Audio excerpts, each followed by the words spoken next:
Além da gente saber que existe uma batalha espiritual, na qual o ser humano está envolvido diretamente, ele é ao mesmo tempo um combatente da batalha e ao mesmo tempo também o primo da batalha. É importante a gente saber que nessa batalha, além do ser humano, existem outros seres que participam desta guerra espiritual, desta batalha espiritual. O primeiro tipo de seres que participam da batalha espiritual, obviamente, são os anjos de Deus, os anjos de luz, os anjos que preservaram e contêm ainda a luz recebida de Deus. No capítulo 10 de Daniel, por exemplo, a partir do versículo 13, você vê ali um ser espiritual, um anjo mensageiro, dizendo que teve uma certa dificuldade para poder entregar sua mensagem, e só conseguiu entregar sua mensagem depois que foi ajudado por um ser supostamente superior a ele, ou mais forte do que ele. Então isso faz a gente entender que existe uma hierarquia entre os anjos. Para ser mais preciso, a Bíblia divide os anjos entre arcanjos, o arque, no grego, quer dizer, aquele que está acima, né? Então tem os arcanjos e tem os anjos inferiores e os anjos superiores, supostamente um mais forte que o outro e com hierarquias diferentes. Esses anjos, além das suas hierarquias diferentes, também eles são de tipos diferentes. A Bíblia fala, por exemplo, no livro de Isaías, capítulo 6, e que existe os tais dos serafins, aqueles anjos bonitos, com 6 asas cada um, né?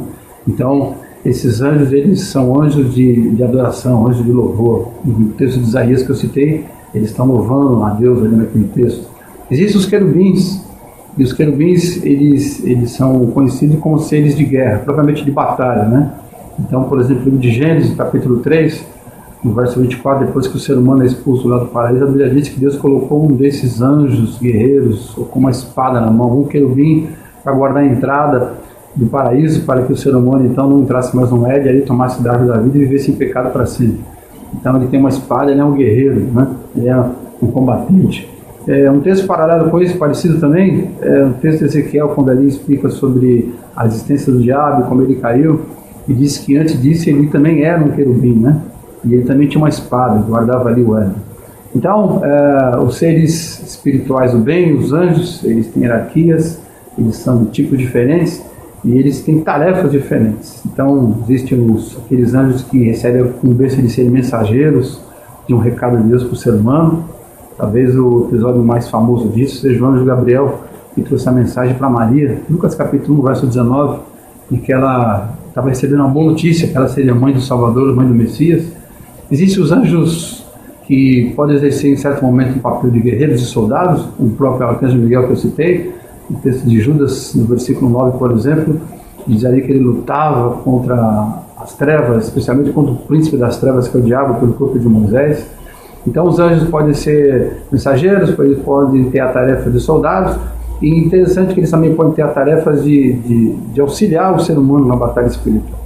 No livro de Hebreus capítulo 1, versículo 14, diz que os anjos são espíritos ministradores, que são enviados para o serviço a favor daqueles que hão de herdar a salvação, ou seja, eles são enviados para socorrer o ser humano, aquele ser humano que vai ser salvo pelo Senhor durante a batalha espiritual.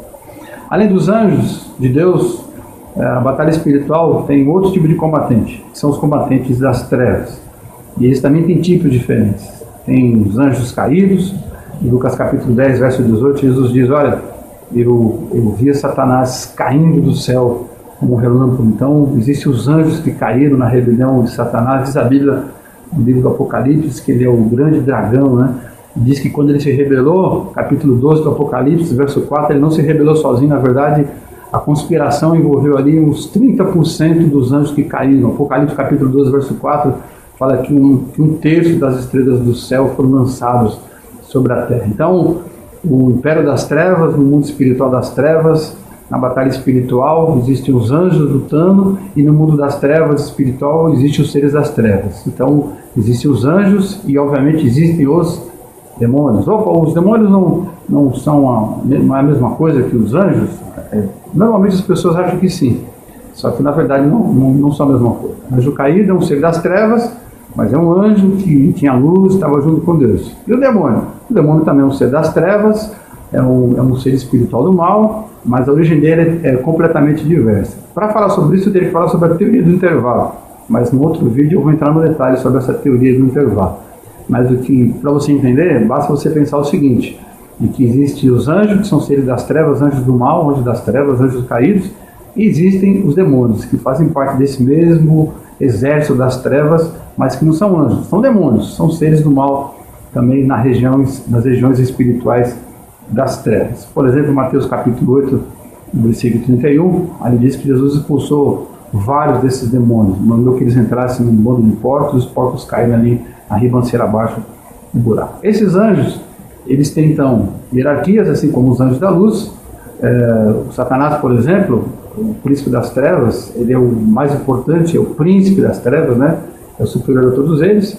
E os próprios demônios também têm as suas hierarquias. Houve um episódio no capítulo 5 de Marcos, verso 9, quando Jesus chega numa cidade e vai expulsar o demônio de um sujeito e percebe ali que não era um demônio a ser expulso. Na verdade, o próprio demônio se identifica e diz que ele era legião. Legião eram muitos demônios, né? Só para você ter uma ideia, o contexto ali é o contexto de Império Romano, né? Invasão romana, né? Na Palestina.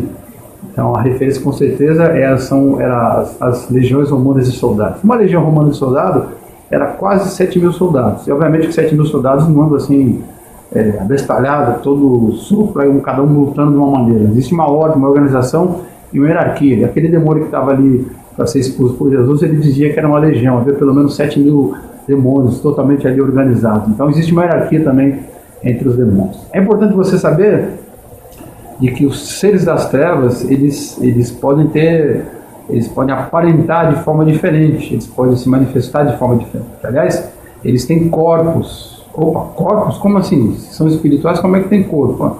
Porque a Bíblia diz que existem corpos de animais, existem corpos de seres humanos e existem corpos espirituais. Isso mesmo, os corpos que compõem aquelas pessoas do mundo espiritual. 1 Coríntios capítulo 15, verso 40, o apóstolo Paulo diz que existem corpos celestiais que são diferentes dos corpos terrestres, dos corpos terrenos, né? E ele diz que quando você morre, o seu corpo espiritual é como se fosse uma semente, o seu corpo físico, material, perdão, é como se fosse uma semente. E depois que você planta essa semente na terra, nasce ali um corpo espiritual. Faz uma referência, obviamente, à ressurreição. É importante você saber que os seres espirituais sejam homens ressuscitados, assim como o próprio Jesus. Ou seja, os seres espirituais do bem, como os anjos de luz, ou como os seres espirituais do mal, como os anjos caídos das trevas, eles têm um corpo espiritual. Então eles podem aparecer de alguma maneira. Mas aí a Bíblia diz que se o próprio diabo quiser, de acordo com a sua estratégia de guerra, ele pode até aparecer transformado como se fosse então um anjo de luz, né? O importante é que a gente saiba que um ser espiritual das trevas, que se identifica, que se manifesta no lugar, ele pode se identificar em outro lugar como se fosse um outro ser. E de repente até ser percebido pelas pessoas que têm essa habilidade com fisionomias diferentes. Só para dar um exemplo, na mesa branca, um espírito que encosta ali numa cerimônia de mesa branca, né? Esse mesmo espírito que encosta numa cerimônia de mesa branca, ele pode aparecer num ritual da Umbanda, por exemplo, e ali fala que é um preto velho. E ele também pode sair dali e aparecer numa casa onde 2 ou 3 meninas estão ali brincando, uma festa do pijama, e resolve fazer a brincadeira do copo, e aquele espírito se manifesta. A questão é que são seres das trevas, e a aparência deles ela pode ser administrada de acordo com a estratégia de cada um deles. Importante também saber que, apesar de serem seres espirituais, os seres das trevas, e supostamente tem poderes que a gente desconhece, ou que a gente teme, né? A princípio a gente tema, então são seres que eles não têm aquela transcendência assim como Deus, né? Eles não são, por exemplo, onipresentes. A gente tem a impressão de que se o cara sai da mesa branca e vai para o terreno de Umbanda e vai depois na brincadeira do copo de umas meninas, não sei aonde, então ele pode estar em todos os lugares ao mesmo tempo? Não pode estar em todos os lugares ao mesmo tempo. Só Deus pode estar em todos os lugares ao mesmo tempo. Só Deus pode estar em todos os lugares ao mesmo tempo. Então as trevas não podem fazer isso. Mas como elas estão dentro de uma dimensão espiritual, a velocidade com que se locomovem é uma coisa que a gente não consegue compreender ainda. Então é uma velocidade metafísica. Então eles são rápidos, né? Pode aparecer em um lugar, aparecer em outro, mas não ao mesmo tempo. Da mesma forma, eles não têm todo o conhecimento, assim como o próprio Deus. Eles não são oniscientes como o nosso Deus. Só nosso Deus sabe todas as coisas, né? Tudo que já aconteceu ou vai acontecer, Deus sabe, Deus conhece, né? Diz no texto do Velho Testamento, quando o sujeito está orando, diz assim: eu vou orar, mas a palavra não me chegou na boca ainda, e tu já o sabes, né? Então Deus conhece tudo, até o que a gente pensa e o que a gente vai pensar. Os seres das trevas não são assim.